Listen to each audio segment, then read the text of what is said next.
Welcome back to Spyro Reignited. We unlocked our brand new buddy, Sergeant Bird. Hey, I'm not ready to call him a buddy yet. We unlocked Sergeant Bird. There, will that work? Well, I don't want to make him feel like he's an outcast. We unlocked a brand new friend, and we're gonna go free his base. See, friend, you see, well... An acquaintance. Well, I mean, we know him a bit more than that. What do I call you, then? How about a pal? There we go. We'll go with that. We freed him, we're gonna free his world, I guess.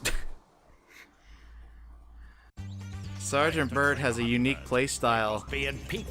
I'm not a fan. Take on the sorceress. Especially in Reignited. He's got a weird face.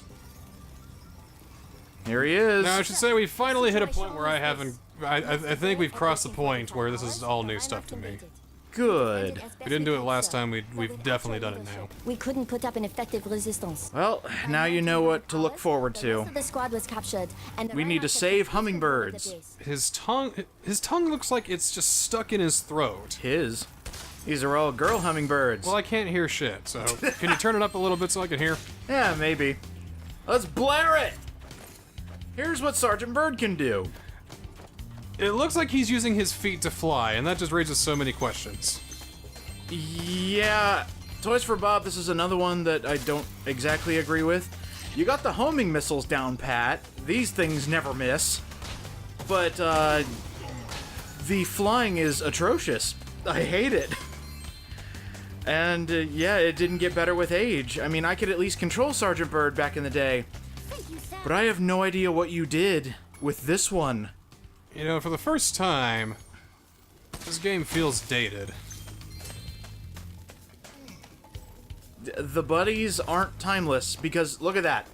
Holding down A starts him in a little, like, start up and then swoop back down. That. Yeah, this kind of level design, this is very, very much early 2000s kind of shit. And Sergeant Bird is the only one who does a lot of, like, obviously aerial combat and everything else, but I mean, Sheila's got the high jump, but that's it. Sergeant Bird, at one point we're gonna have him go through an entire level while flying, let's say that. But here they're giving you the basics. They're showing you how to beat Rhinox, they're showing you how to fly. This does not seem very fun to play. He's also very slow. Which, there's another buddy who is extremely slow, but he is fun to play. I can't say the same for this dude. And also, the camera. Oh my, the camera. What did you guys do? Yeah, this does not look the best. This is, Tight quarters with Sergeant Bird, that doesn't mix. Having him in a big open level, it works. That's why they do it later. But as a tutorial for Sergeant Bird, not the best. Oh hey, we're already halfway through the level. They won't march far on empty. Again, these buddy levels, not that long. They were gonna eat him! Maybe they should. Well, he seems smart, intelligent. Rhinox had blocked the way out of this next cave with a security door, and I don't think you'll be able to blast your way through this one. I recommend you land on the weights and carry them to the pressure-sensitive security switches on either side of the door. When in position, press the charge button to drop the weight. Press the action button once to look down, and press it again to look up, sir. Alright, here's the other thing Sergeant Bird does. He picks stuff up, and the controls just go absolutely batshit insane. What the hell happened? Alright, so you automatically grab items that Sergeant Bird can pick up, That's not nice. but you can also press the Y button to get a top-down view, and that's good. But for some reason, the controls get so loose that it's even harder to control. How do you drop it? You drop it with, I'm trying to think. Because it looks almost involuntary. No, it's not involuntary, so there's the top-down view.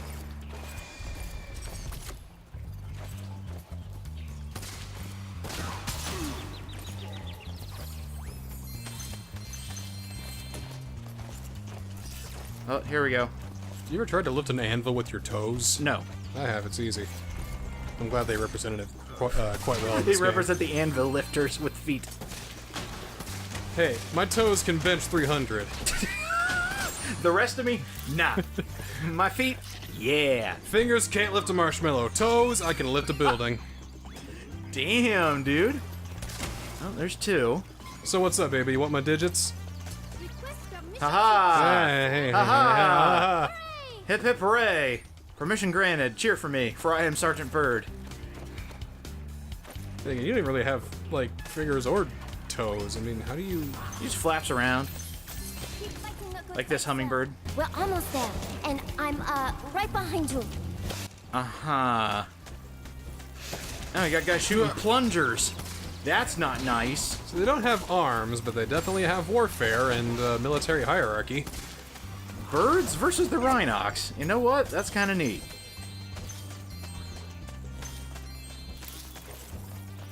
Oh, so much flying. It takes forever to get anywhere. They waited until the 3rd game to enter the war because they had to enter a casus belli. That's Civ jibber jabber. Civ jibba jabba. I kind of figured. Civ 6 in particular. There we go. Another thing Sergeant Bird adds to the entire paradigm is having a lot of floating vases that you're gonna have to go find. So there's a lot more up Like in Spyro levels. Sheila added, you know, some verticality to it, but the basics of the game were still kind of the same. Yes. Run around, jump around, hit stuff, get gems. Him, they added rockets and grabbing stuff. That's about it, and that's not very fun. And up and up and up and up and up and up and nothing but up. And they added verticality to the nth degree! Reporting for duty, sir. With the modern design of controllers, you have to upgrade your design when it comes to revamping older controls. Crash did it. Spyro has done it. Some things work better than others. Flying just does not feel good. It doesn't look good. And we're actually going to be spending a majority of this episode with Sergeant Bird because we got some cleanup to do. Like you say homing missiles that don't miss, but it seems like all they do is miss half the time. They have a lot of targets because they go after not only baskets, they go for enemies, anything moving. There's a lot of stuff they have to focus on. So I think the way they're programmed to do is if can't hit any, hit none. And by the way, drop bombs. Boom! Jeez, okay. Oh no, boom! Yeah, you can drop bombs too. And that is actually one of the best ways to get rid of enemies. Because those bombs, man. This is like in response to something, isn't it? I don't think so. There's like a trend of like furry creatures that were very violent towards one another. You know, you like your happy tree friends and your fur fighters and all that. I don't. Your conkers, fuzzy, you know, fuzzy little furry creatures that use explosives and guns and shit. Was that a response to Conker? I doubt it. It almost kind of feels like that. I don't know. The top-down thing reminds me of Conker in the Get Batty segment, but like no. like in his design, his gameplay, I don't know. It just doesn't feel like it was entirely original. It felt like it was chasing a fad. I still don't see it, because the only game that reminds me of this is Conker's Bad Fur Day, and that's it. And that came out in 2000. Well, yeah. The exact same time. And then Fur Fighters came out at around 2001. Yeah, 2000. Sorry, it was 2001 for Conker. It was right near the end of N64. So maybe this isn't a response to Conker. Huh. Maybe everybody just has their original idea, but coincidences happen, like Prototype and Infamous. Oh, I doubt. Well, that was a coincidence. Oh no, how did your open world get into my open world idea? How did that happen? But it's a superhero one that focuses on the duality of man. Hey, ours too! Hey, ours too! No! We have a light and dark system, then we have special abilities that open to each path. Oh, hey, me too! Oh! Hey, one of us is gonna have to go change, okay? Please, we wore the same dress. Well, which one made it to a third game? That would be Infamous. That would be Infamous, kind of. It was like a 2.5, so we'll give it to him. We'll round up. It's like, it's Infamous Second Son! And then to be Infamous 3. No, it's Infamous Second Son! Naming conventions are stupid. Like how Ripto's Yeah. Rage is called Spyro 2, Ripto's Rage, and this is called Year of the Dragon. Yeah, dude, I feel you. I went to NameCon 2012 and it was a shit show. Just everybody named horrific names. It was a terrible naming convention.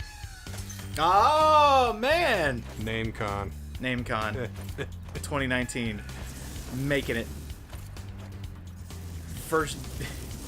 It is simultaneously the last con of the year and the first con of the year. Suck it, MagFest. We're going to NameCon. Alright, now that we've all caught up with just flying through fire because I'm losing patience, let's actually get through this. This is the longest buddy level. And, yeah, judging by the timer, for how long I've been playing and how I've had to trim this down a little bit, this entire level could have taken one episode for how much extra there is to do. Because it's just so slow. Yep. So there's a lot of verticality, yeah, and there's a lot of places to explore, but it's not strung together very well. It just feels just kind of just slapped together. Trust me, it'll get better. Because as soon as we're out of this world, Sergeant Bird is a lot better to control. I'll say that just because he doesn't have an entire level to himself. Oh! Mission accomplished. It's great to have you back, sir. Okay. Thanks. Ryan, that's not a... Can't... Hello. Look, I'm not gonna complain about names. I ate my twin in the womb. His name was Lee. I am now the entity known as Ryan Lee. We'll just put their names together and call it one. I can imagine they're just at the naming table.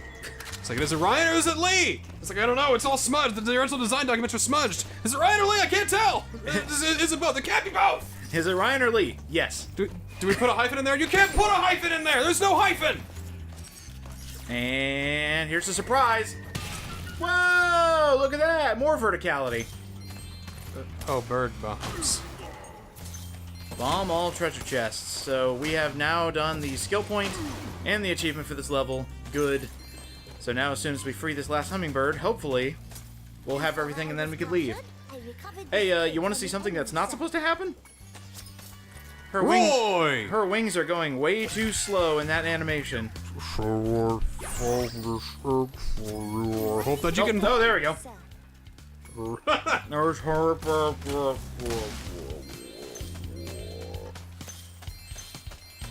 Alright, come on, Sergeant James Bird. Miss, are you okay? I mean, are your wings like... Oh, yeah. Excuse me, sir. Sorry, I'm massively hungover. A hungover hummingbird. Over. Hey. Oh. How did I forget that? Oh, well, whatever. Oh, what? Alright. I keep seeing gems, I think, but they're ladybugs. Yeah, so... I don't know if it's just me, but hopefully... Where's a gem? Hopefully some more of you out there can maybe help me shed some light on this. But for some strange reason, I keep walking over gems and either not picking them up, or they appear later. I don't think poppin' was a problem back in the original Spyro, or maybe I'm just nuts. Well, I will say three things. One, we've had glitches here that we've never even seen before in any version.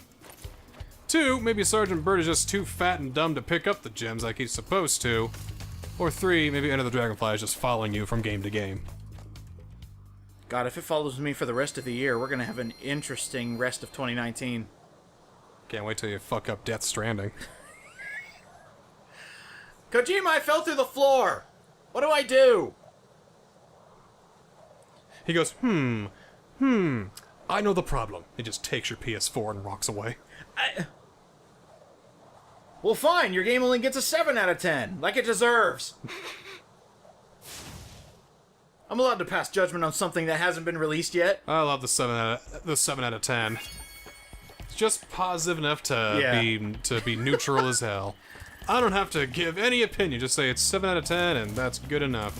7 out of 10. Too much water. God, I love that review. It's so bad. Oh, hey. Sergeant Bird's working on a thing. But before that, back in Molten Crater, he was away on active duty. So let's see what Sergeant Bird is actually supposed to be doing here in Molten Crater. Chum. That's the word we could have used. Chum. That's a good one. Oh, right. Yeah. Chum's not really a friend because you don't really want to invite him to your house. Yeah, but yeah. hey, you see him out. I was like, hey, what's going on? We'll chat about small talk and weather for about 5 minutes, and then I'll see you in about 3 months and never think about you until then. Bye. Hey, invite me to cards again. That was fun. Never get invited to cards ever Never again. get invited. Never do cards. Never even talk about cards. Have I told you I've done that before? And damn, that was some drift. At one of my old jobs, I actually invited 2 of my bosses who we were.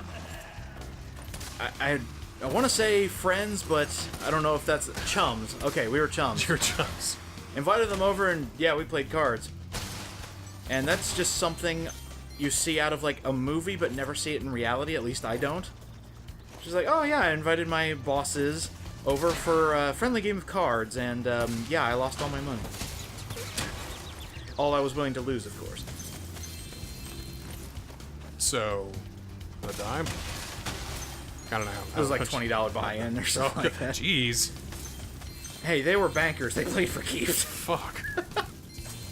So I just played cards with the family, and we just, threw in a nickel for a buy-in or whatever.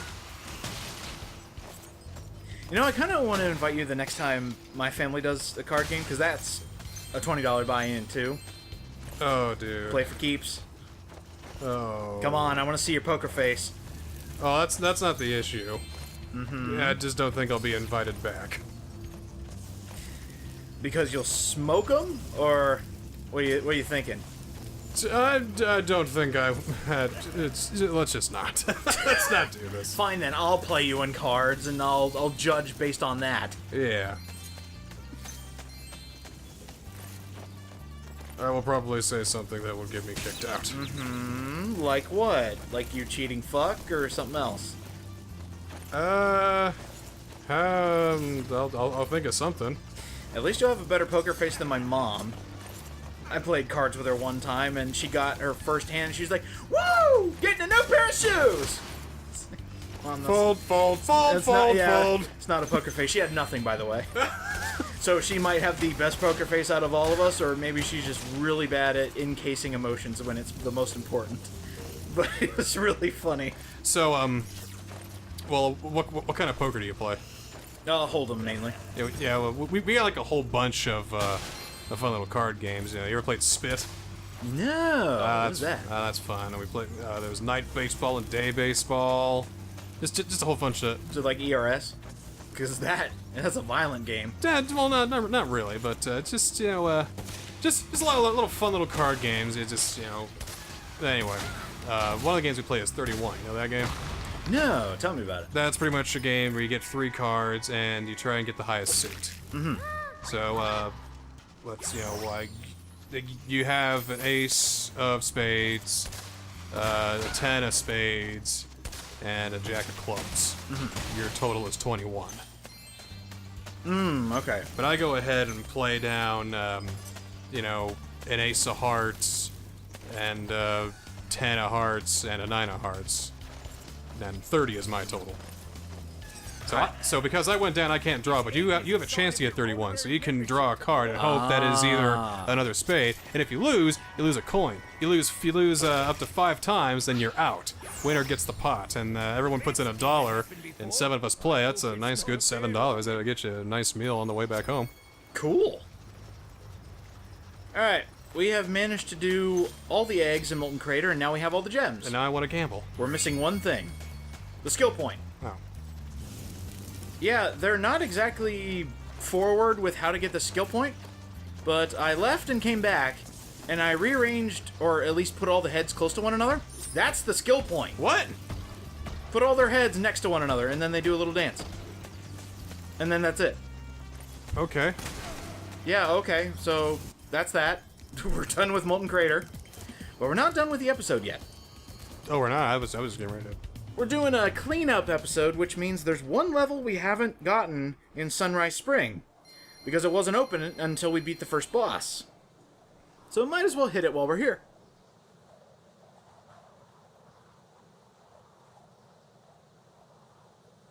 Hey, you want to gamble away all our gems? 2,200 big ones. I think Moneybags is in. You can see if Sheila and Sergeant Bird want in. I'll play some Koi Koi. Never heard of that either. That's Japanese gambling game. The kind you find out about in Yakuza. Ah, imagine that. Your life. Forever. Hey, at least it's not Riichi Mahjong. I can't. No, don't play Mahjong. Oh god. Aha. I have Mahjong is like Dota 2. I could spend hundreds of hours trying to figure it out and still be shit at it. There's a small hole that leads to a crawdad farm. Hey, look. I can take him there. if he's Sparx ready. can get it. Why couldn't he have done this earlier? Because we didn't beat the boss yet. So, we could have done this. It's like, hey, look, a hole! Go through there, Sparx! See, this is one of those things where, when you're a kid, like I was when I first found this out, I didn't have 100%, and I was trying to figure out why. And then I remembered these signs, and this just blew my mind. Playing as my health bar? What? Sparx, before you take Oh him god, to he's the huge! crawdads, I should give you some help. Just shooting. Press the attack button Watch to out, shoot Lunar these Moth. targets. In comes Sparx the Dragonfly. Oh, it's just a twin stick? Yeah, it becomes a... Not exactly a twin stick. Not really then, is it? It's more juvenile than that, but it's very simplistic. More Gauntlet then, isn't it? Use your Yeah. charge to chase down this fast. There's a lot of old game references in this game, surprisingly. So you have a dash mechanic. There, got him. Now for the hard part. And now the best thing that Sparx has, You can also strafe Strafing. in any direction. Strafing! you can strafe with Sparx, and it is the greatest mechanic Move with the left in his levels. Try strafing to hit the targets in this room. It essentially locks you in whatever direction you're going, and if you need a diagonal shot, you can lock yourself in a diagonal. It is so great. Thank you for that. Well, here's a thought. It's a top-down, right? Yeah. And he can fly, right? Yeah. So why don't you just, go over top of the level and just, aim downward and just just rain down death upon your enemies? Because it's a video game, and it doesn't work like that. Exactly, so it'd be fun to do if it was a video game. Your power-up Maybe for the last level. He only gets 4 of these, so let him have it. Where is my Sparx spinoff? Oh, hey, power-ups. Oh, hey, you're dead. Hey, I'm dead. Let's redo that. And then the world was lost. Yeah, because Spyro came back and he only had 1 hit to his name. with these guys much She's like, oh no! Riptor's like, it was that easy, really? for a butterfly. Just gotta squash his bug and that was it? Power-up is shown in the top right of the screen. Everybody else is just thinking, wow, why didn't we think of that? And Sorceress is taking credit for it. Nasty Nork is just like, Nasty Nork's dead. well, a lot of our villains are dead now, but surprisingly, they came back in a 4th game that we don't talk about anymore. There's a 4th game? Mm-hmm. We should play that someday. Yeah, one of these days. Yeah, when they make it. No, hold on. I just came back from my lobotomy. Did we happen to play another Spyro game this year? I don't Or know. is this it? Wait, you had the lobotomy? I thought, the developers did. Well, either way, Sparx has a few gems in each of his levels and only 1 egg. So basically, kill all the enemies, collect all the gems, get to the end, beat the boss. Very easy. You're talking about people. It's like, he's got a few good gems and 1 good egg. That's my boy Sparx right there. He's a good egg. In fact, he finds another good egg. Okay, red key out of nowhere. Yeah, he has keys too to unlock doors. Do you even need me? Really? Come on! Seriously? So they're giving you the license for the next game? Oh yeah? Microtransactions? That's evil! No! Sparx becomes the villain. No! Spyro versus Sparx! No! Spyro the Dragon Civil War! I was wondering if at least one Avengers reference was going to happen. There we go. Yeah, there's really not much to comment on. Eventually, we're gonna break that shield, and then we can kill the rest of the crawdads that are coming out of there. Yeah, just kill him like that. Yep, make them disappear, vanish, by shooting bullets at them. Oh, there we go. Oh, got enemies that take more than one hit. What are we gonna do? You hit him more than once? Oh, we could do that. Oh yeah, this is the best power-up I found out. Oh. In the old game, it wasn't, but here, it's basically kill everything for free. Hey, rush to this level. Oh, everything's dead for free. Sweet. And you don't take damage. So, just, if you have a difficult enemy, oh, hey, look, dead for free. Hey, you got a box with infinitely spawning enemies? Let's destroy that, too. Well, there you go. That button took down the shield out there. So now, we can inflict revenge. Here we are. Time to destroy. I'm coming for you. Boom.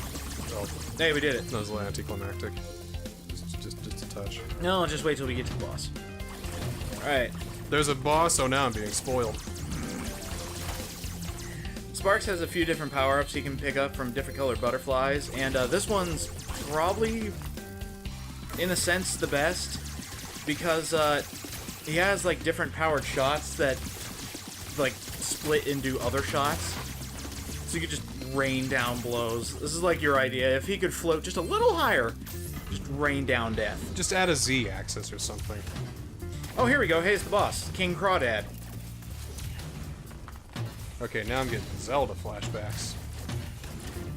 Let's see. Shoot him enough, and we might be able to get rid of his claws that are shooting magic at us. Then again, I feel like I should be playing the Mario Land boss theme. Oh, now he's shooting missiles that are very homing. Oh, that's great. Oh, hey. And now he's shooting fire. Okay, now he just shoots a wall of death your way. No big deal. Uh-huh. Now. Now he's dead. Oh, hey, we did it. Good job. You beat King Crawdad. Oh, and we're at the end. Oh, we are. So, gem, and... hey, Sparx, where's the... Oh, you can't tell him to look for other gems. But, hey, we did it anyway. Because he knows. He doesn't need to tell you. He just knows. He tells Spyro, not you, the player. Exactly. He didn't know you. He didn't give a fuck about you. And actually, that's going to be a very interesting talking point within the next 5 or 6 episodes. Oh, how Sparx doesn't give a fuck about you? How Sparx actually gets rewards for doing these mini-levels. This is why it blew my mind as a kid. Okay. Yeah, so for doing that, our reward is actually extremely handy. The Hadouken? No, that's after the 4th one. Oh, okay. You gotta find all those. Oh, right, right, special right. hidden ones, and then you go to Armored Armadillo stage, and you gotta find that one specific spot. He goes Mega Man. He's like, who's Mega Man? Different franchise. Whatever, I'll take it anyway. Bye. Alright, Maybe it's a gem. some of that magic wore off on Sparx. Now he can pick up gems when they're even further away. That's cool. Hey, wouldn't it be a very interesting idea if somehow he could point out where gems are? God, I hope that's the next reward. Oh, wait.